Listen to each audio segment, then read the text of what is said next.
Hello and welcome to another edition of Championship Predictions from the Iron Sport Podcast. I'm Craig Savage and with me as always is Daniel Cody and Charlie Betts. Let's have a quick recap of the midweek fixtures, and it was very, very good for all three of us. 4 perfect scores in total. Charlie Betts had 2 perfect scores on Watford beating Preston 1-0 and Norwich to beat Coventry 2-0.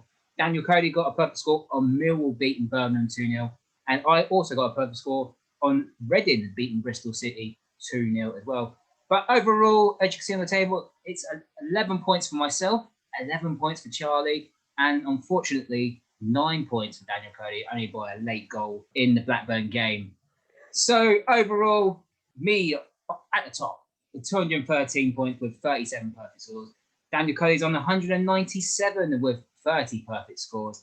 And Charlie Betts is on 188 with 28 perfect scores.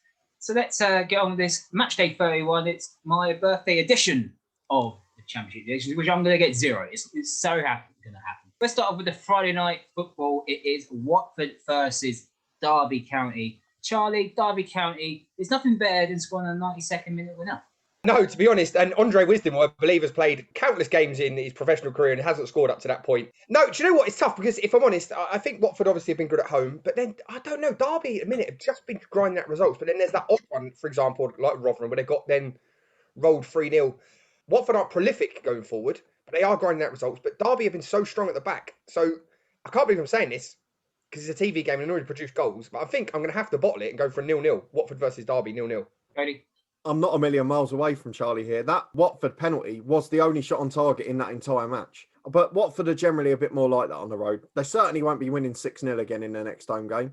And Derby away at Wycombe. Wycombe had the better of the stats in terms of chances. Derby a little bit back to them old selves, having a lot more possession and not so much in front of goal.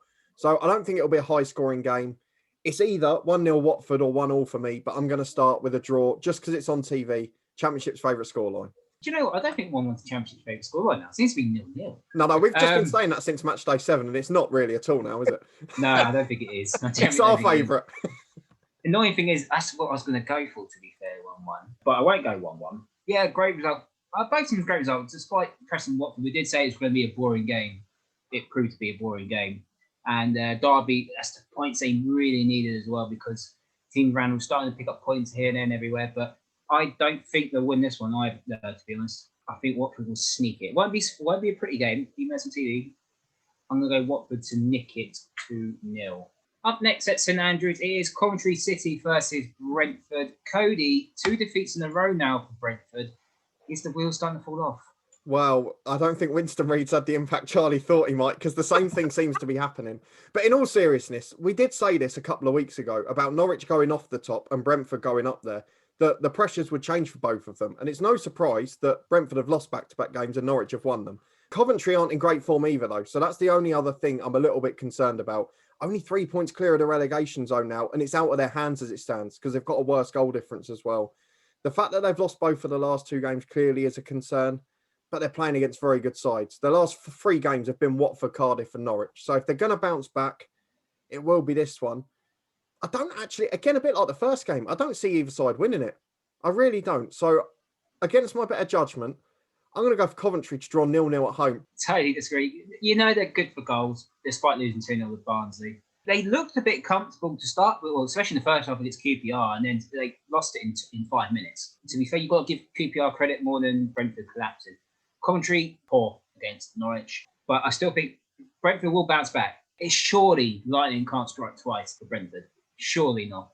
I think they'll bounce back. I think they'll be fine. I think they're going to win 2-0. Charlie?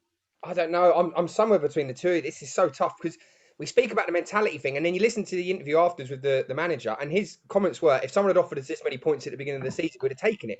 And actually, that's not the ruthless nature you want or need to get promoted. You know what I mean? And that's the bit that worries me. It's that I don't think it's a talent or squad issue with Brentford. It seems to be some sort of mentality thing that whenever it gets to the big games or the pressure builds up, they just really struggle to deal with it. And I think that showed against QPR. Only 2 shots on target for, a characteristically potent Brentford. But I just think Coventry have been in such bad form, especially at home. 1 win in the last 5. Admittedly, 2 of those are against Norwich and Watford, but they then lost to Sheffield Wednesday as well. And so I think it'll be Brentford will stumble over this one. What did you go for, Craig? Sorry, remind me.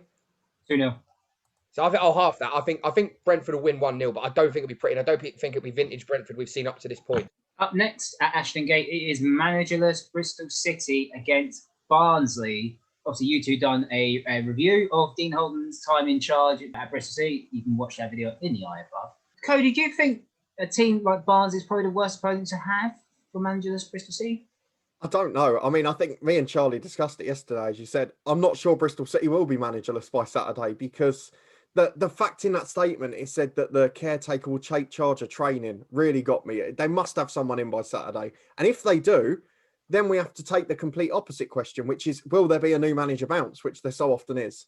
Having said that, Barnsley were just starting to slide, and now they're 4 unbeaten again. They were brilliant against Blackburn, double the shots on target. So you're probably right. In terms of if they are managerless, it's the worst opponent to have.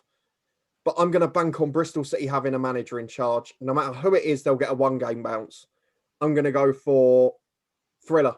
2-2. All draws this week. Charlie?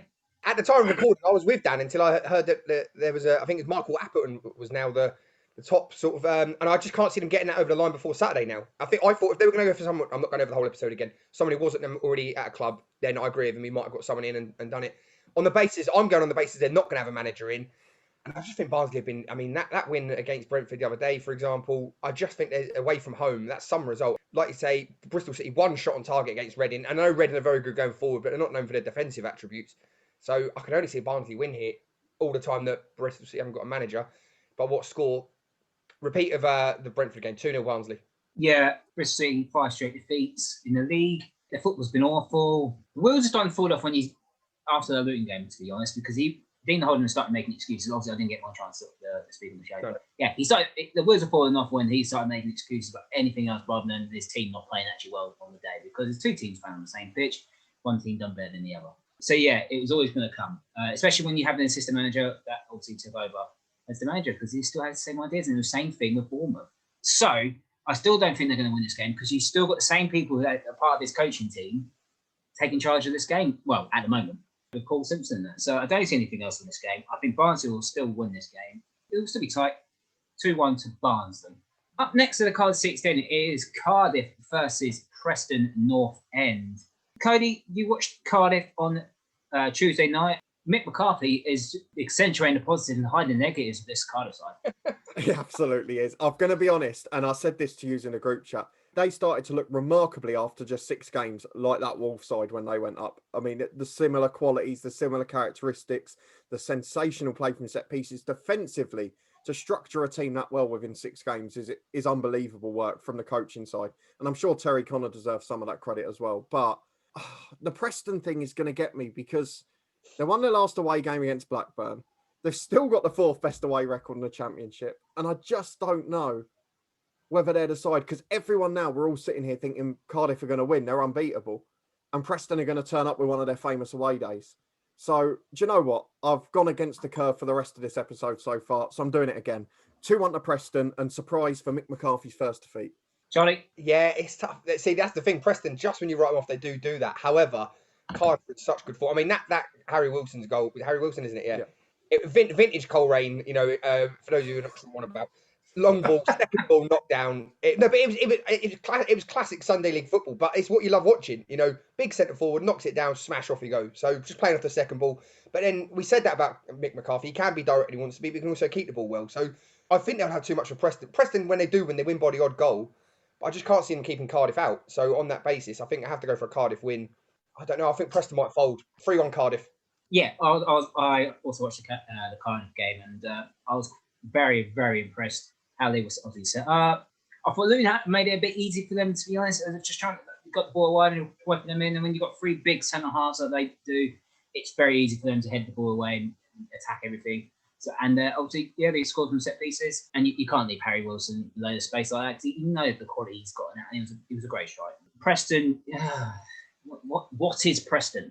Because I don't know anymore. It's good and bad and good and bad and good and bad. I don't know. But it's the set pieces again. It's going to be crucial. How Preston are going to deal with set pieces. I don't see them doing well with that. I don't think they're as strong and as tight when you change the 3 of the back 4 in January transfer window. I'm a bit worried about that myself. So I think Cardiff will win this game. 2-1 to Cardiff. Up next at the John Smith Stadium is Huddersfield Town versus Swansea. Charlie, a crucial 1-0 win for Swansea, and what a beautiful header it was. It was. I mean, I've got to be honest. It's one of those goals you could. It's very simple as a header, but you could just watch it again and again and again. It doesn't get old or boring. But yeah, I mean, they did break the tradition of 2-0, but I think that's the sort of form that gets you up. It's what I mentioned the opposite of about Brentford earlier. You know, you keep grinding out. You're ruthless. Might not be playing necessarily well, but you still get the result. I think with this, though, on the flip side of that, I think they played a very stout and very difficult to break down Nottingham Forest, and I think we'll talk about them later on about the good work Houghton's done there. I don't think we can say the same for Huddersfield. In last 5 home games, lost 3, drawn 1 and won 1. The one they won was against Blackburn, who are the most erratic team in the Championship. I don't know how much you read into that, so I have to go for a Swansea, and I have to break tradition of not going for 2-0, because normally we always back 2-0 Swansea, and I think they'll get a third. I think Huddersfield are in, I'm not jumping on Dan's bandwagon, but they're in such bad form. Swansea clean sheet, 3-0 Swansea. Cody? Huddersfield are actually a lot better against Middlesbrough, but they're so defensively poor, particularly away from home. I know they're back at home this time, but then they blew a 2-0 lead at home to Wycombe, and they haven't won this calendar year, which is a big concern. It's becoming a bit of a crisis, and we're starting to talk in the same way about Huddersfield as we are Birmingham, because they're only 5 points clear of them, and Birmingham's in crisis. So I do worry for Huddersfield. Swansea weren't vintage by any means against Forest, but that was almost sort of a performance of champions, a classic gritty 1-0 win. And I think they're going to do the same again, but they'll probably have a slightly more comfortable day at the office. Look, Huddersfield nearly always score, so I'm going to go for a 1-goal win for Swansea, but 2-1 this time. Yeah, excellent 1-0 win. Results have gone their way, with Brentford slipping up again, 2 games in hand. Well, it does put them in the driving seat, to be honest. And if they can keep that momentum up, yeah, you can see them going up. My worry is if they do go up, they are a bit of a young side. We saw that with West Brom this season, a young side. The lack of Premier League experience, and they are getting a bit found out at the moment, and it's a bit sad. But that's if they go up. I'm jumping way ahead. But yeah, excellent. They're grinding out result. This one could be a potential banana skin as well, to be honest, because you don't know which transfer is going to turn up, to be fair. They lost in Benza quite early in the first half against Middlesbrough, went down injured. Obviously, he did score a great free kick. But yeah, I still think Swansea will be strong. I'm going to go for 2-0 Swansea, because you two haven't gone for that. So I'm going to go for 2-0 to the Swans. Up next in the new den, it is Millwall versus Wycombe. Codes, Wycombe, those are sort of games you need to get points. And I won't say they blew it, but it must have been a sickener to concede in the 94th minute. Yeah, and before that, they had the chances to win it. You know, they dominated the stats. They gave a very good account of themselves, similar to Huddersfield. But like you say, if you don't take the chances, you come up against a more ruthless side. And unfortunately, that's all the difference has been. Having said that, Millwall's performances probably haven't quite matched their results, but they have found a ruthless edge in front of goal. And based on what happened to Wycombe at Derby, you have to predict the same again, which is, I think it will be a relatively even game over the 90 minutes. But I can't see anything other than Millwall taking more of their chances. So it's going to be tight, but I'm going to go for 2-1 to Millwall. I'm not sure about this one, because obviously Millwall played Birmingham, and any team can beat Birmingham at the moment. But Wycombe, they played well against Huddersfield. They're unlucky to get something out of the Derby game. It could be a game with set pieces, really. But Gary Rowett has turned it around. You've gone for 2-1. I'm going to go 3-1 to Millwall. Charlie? It's tough because actually, you look at Millwall, obviously they beat Birmingham, but they had a third of the possession. Birmingham dominated the ball, less shots. But like you say, he's grinding out a win. I think Wycombe will put up a bit more of a fight than Birmingham. I think Millwall will probably sneak it. I think the battle of the set pieces might come into play, and I think Millwall will come on top 1-0. But I just think it's because if it had been at home, I think Wycombe might have stood a bit more of a chance. Their away form, taking out the Huddersfield game, who we spoke about already, has not been great at all. So I don't think it's going to be one for the purist. 1-0 Millwall, but I wouldn't necessarily pay to watch it if I'm being honest. Up next at Carrow Road, it is Norwich City versus Rotherham United. Charlie, Norwich, obviously, getting the 4-blank goalless run, they are back in their stride. They are, and I think, obviously, as we alluded to earlier, maybe having a bit of the pressure off for a while helped them. But then they're coming up against a tough Rotherham side, who have put a bit of a run together themselves. So I don't think it'll be as clean cut for them. I've got to be honest, I think Rotherham are slightly better away from home than they are at home recently. So you do have to factor that in. I don't think there'll be a lot of goals in it. I think Norwich will still win, but I think they'll keep a clean sheet. 1-0 or 2-0. 2-0 Norwich City. Cody? I think it's going to be a Norwich win, in my opinion, because I know Charlie said Rotherham have had a turn up in form recently, but generally they've won the games they've had to. The teams that are lower down the table are mid-table or around them. The likes of Middlesbrough, who were in poor form, Preston in mid-table, Derby, who were down there. When they've come up against the top sides, the likes of Bournemouth in midweek and Swansea prior at the end of January, they've not fared so well, and they've not really been that good in front of goal. Norwich, they've only lost one home game all season, and they're not going to lose a second this time. So I'm going to go for Norwich to win. I'll go comfortable for Norwich 3-0. Yeah, obviously Norwich, obviously very comfortable against Coventry. Yeah, to be fair, they battled against Bournemouth, but there was no quality, and there's only one bit of quality in that game that was the difference, really, and that's when Billion scored. I don't see Norwich really smashing the Rotherham, to be honest. I don't see that. I think Rotherham will be a bit more organised. I'm going to have to say 2-0. Up next to the City Ground, it is Nottingham Forest versus Blackburn Rovers. Codes, Blackburn, 3 straight defeats. Yeah, and what's bizarre about their recent run is they've not been involved in any thrillers. They've all been low-scoring games. Even the 2 victories at the end of January were 1-0. Nottingham Forest, the same issues are starting to crop up again. I know we got excited about Glenn Murray's first couple of games, but 2 blanks since.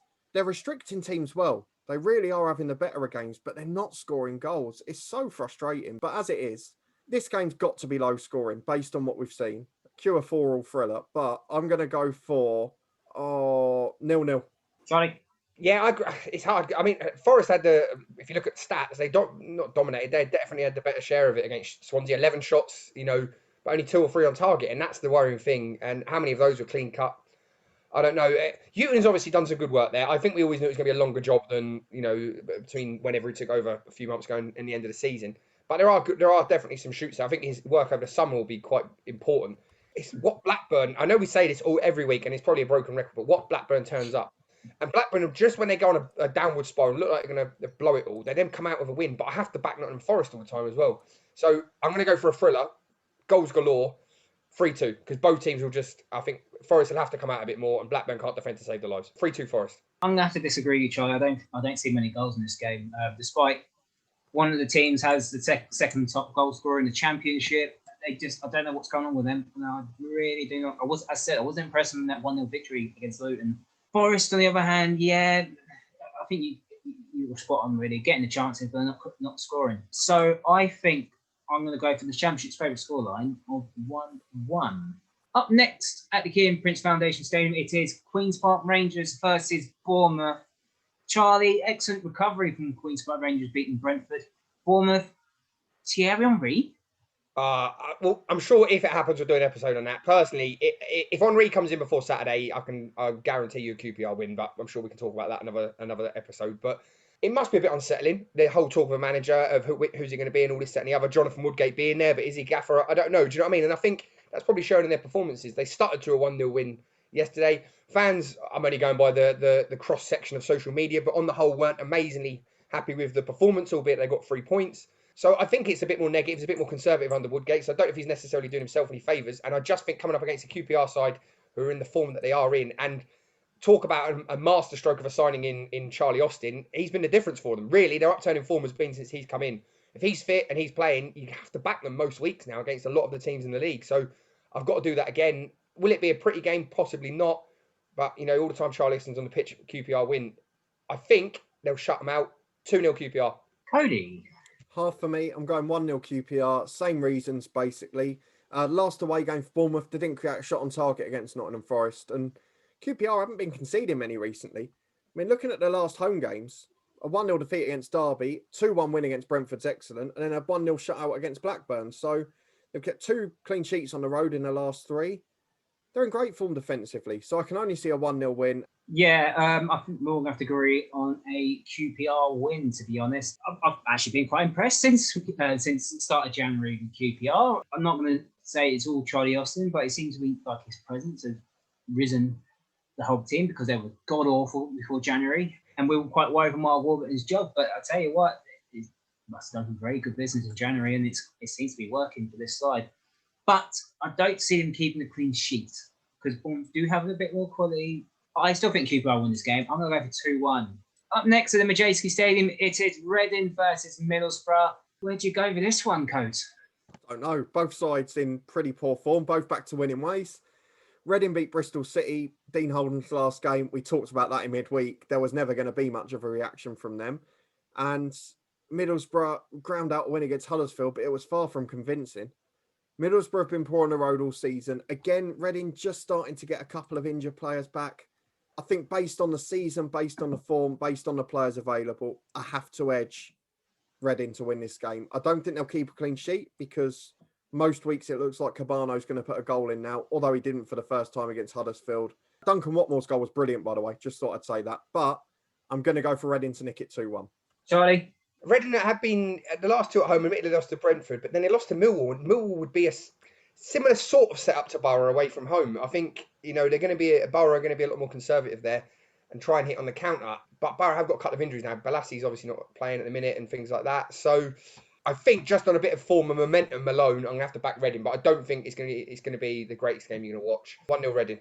I'm going to have to disagree with both of you, to be honest. I'm not sure that's game. I don't think this is going to be the best game you'll probably see all weekend. I think Neil Warnock will want to keep it tight because the away record still hasn't been as great. Reading, obviously, it seemed to be a very easy game for Reading on Saturday, but it'll be a lot on Tuesday, but it'll be a lot harder this weekend.